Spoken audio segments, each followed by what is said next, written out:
JNU में बहुत लोग नारे लगा सकते हैं, अल्लाह के नाम से लगा सकते हैं, भारत तेरे टुकड़े होंगे इंशाअल्लाह इंशाअल्लाह। इंशाअल्लाह का मतलब जानते हैं आप लोग? इंशाअल्लाह का सिर्फ इतना ही मतलब होता है, अगर अल्लाह ने चाहा तो। अभी अल्लाह ने नहीं चाहा है।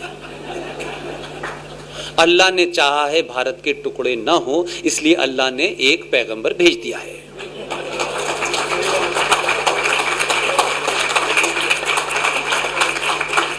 लिहाजा बहाना कोई भी हो सकता है।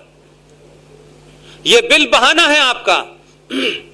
आपकी प्रॉब्लम कुछ और है, आपको दर्द कहीं है, बता कहीं रहे हैं आप इस समाज को समझते हैं कि दिल्ली में नेहरू जी हैं, गांधी जी कहीं टहलने चले गए हैं। यह समझ से बाहर निकाल दो। ये 2019 का भारत है, सड़कों पे लोग हिसाब पूछेंगे इस देश से, ध्यान रखिएगा। ये देश को सेकुलरिज्म के नारे में बहुत बेवकूफ बनाया है लोगों ने। अगर ये नहीं होते, और आपको समझ नहीं आता है, आपको समझ नहीं आया कि 2014 में मोदी पैदा क्यों हुआ। अगर आप ऐसा करते तो मोदी पैदा ही नहीं होता। आपने मजबूर कर दिया इस देश को कि मोदी पैदा कर दे। और इतना मजबूर मत कीजिए, मैं फिर बता रहा हूं, अभी भी कहीं ठहरने की गुंजाइश है। इस देश में अभी भी लोग सच को सच कहने वाले हैं, चाहे उनकी अपने धर्म के और अपनी कम्युनिटी के खिलाफ ही क्यों ना चाहे। तुम तो गलत बात को भी सही कहना चाहते हो, सही बात को भी गलत कहना चाहते हो, और चाहते हो कि इस देश की मेजॉरिटी मान ले। इस समाज को, जो समाज 1000 साल की गुलामी के बाद भी टॉलरेंट है, उसे इनटॉलरेंट होने पे मजबूर मत करो। दुनिया में कमजोर से कमजोर चीज भी उसकी एक क्षमता होती है, उसके बाद फिर वो ये मान लेती है चाहे मैं मर जाऊं लेकिन बर्दाश्त नहीं करूंगी। ये 2014 और 2000 सिर्फ घटना मात्र से पैदा नहीं हो गया है कि कोई मनमोहन सिंह से नाराज था।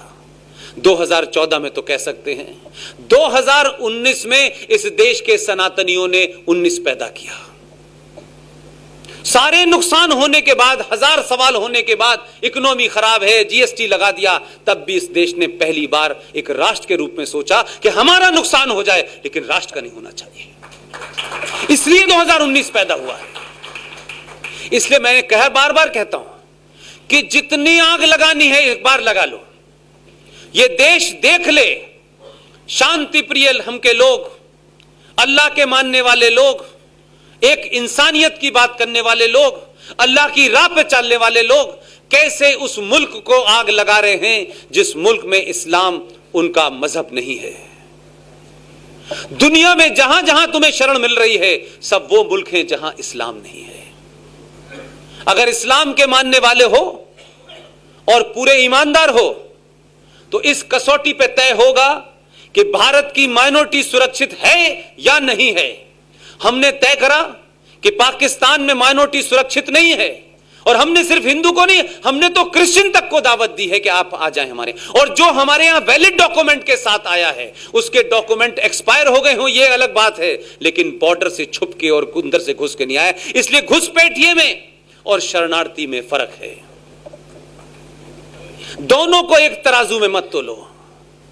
अगर ईमानदार हो, अगर हामिद अंसारी नामर्दूद, एक बेहया बेशरम आदमी जिसने इस मुल्क के साथ अपने पद पे बैठे हुए गद्दारी की है, उसके बारे में कम पता है आप लोगों को। ईरान में वो भारत का एम्बेसडर था।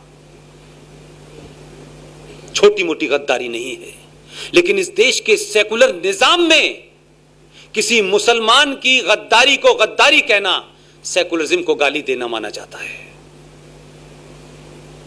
उस शख्स ने अपने रहते हुए आपकी फॉरेन खुफिया एजेंसी के 3 लोगों की पहचान को उजागर कर दिया, जिसने ईरान के नेशनल गार्ड ने रात में हत्या कर दी उनकी। इसके ऊपर कोई एक्शन नहीं हुआ, क्योंकि एक्शन होगा तो कहा जाएगा मुसलमान यहां खतरे में है। यह ब्लैकमेलिंग बंद करो। यह समाज अब ब्लैकमेल नहीं होगा। अगर यहां का मुसलमान ईमानदार है, ये जो जावेद अख्तर है, ये फरहान है, ये उनकी पत्नी है और कई बावले घूम रहे हैं इस देश में, और आपके यहां जो समय समय पे जिन्हें डर रखता है, उनसे कहिए चौराहे पे खड़े होकर के कि अगर ईमानदार हो और भारत में मुसलमान सुरक्षित नहीं है और भारत के मुसलमान को यहां की मेजॉरिटी से डर लगता है, तो मैं तो कहता हूं डर लगना चाहिए, लगना चाहिए। लेकिन मेरा दूसरा आर्गुमेंट है,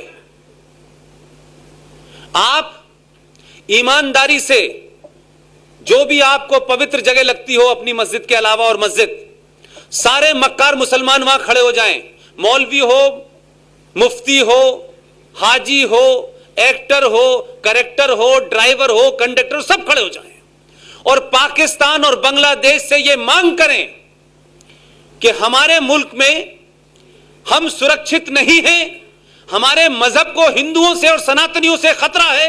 पाकिस्तान और बांग्लादेश की हुकूमत से कहें कि आप भी अपने यहां सिटीजन अमेंडमेंट बिल लेके आए और जो मुसलमान इस देश में सुरक्षित नहीं है वो वहां जा सकता है।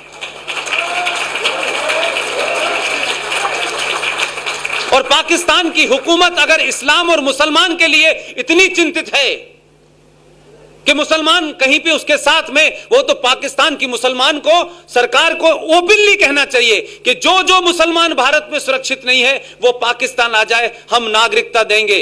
मेरा आज दावा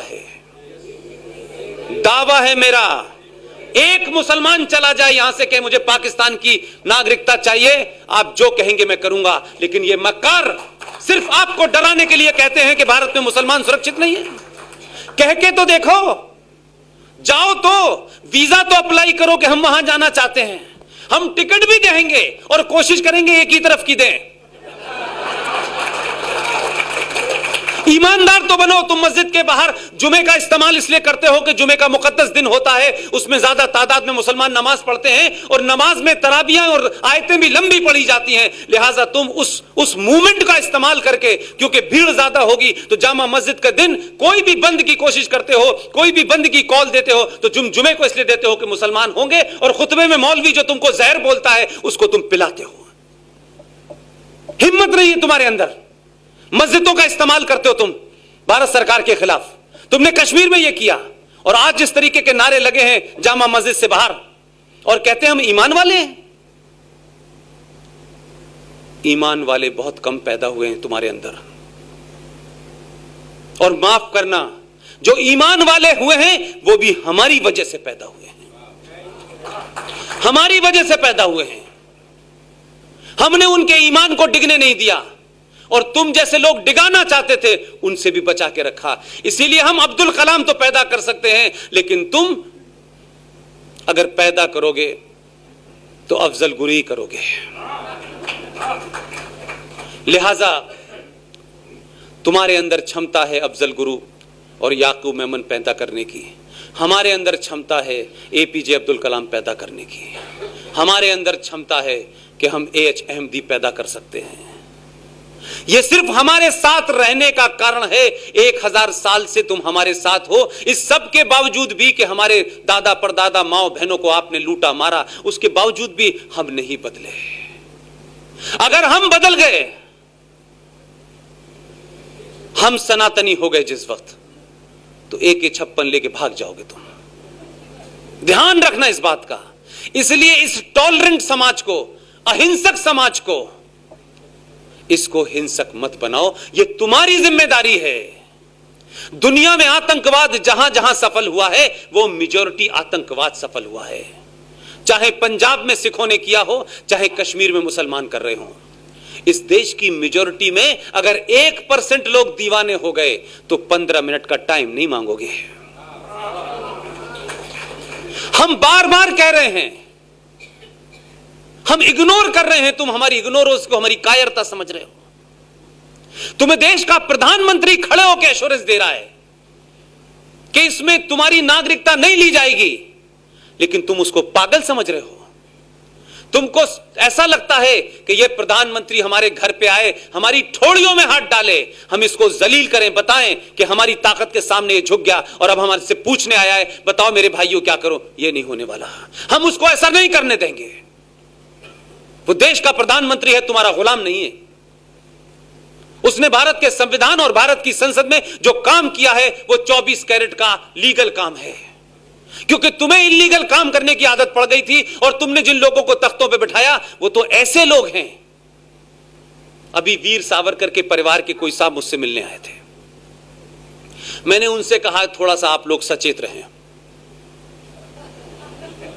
पहले फर्जी नाम लिया गांधी का, जब गांधी के नाम से सत्ता मिल रही थी तब तक गांधी अच्छा था। मैंने कहा सावरकर साहब का ध्यान रखना, अब इन्हें गांधी के नाम से नहीं सावरकर के नाम से मिलेगी, इसलिए नाम बदलना चाहते हैं ये।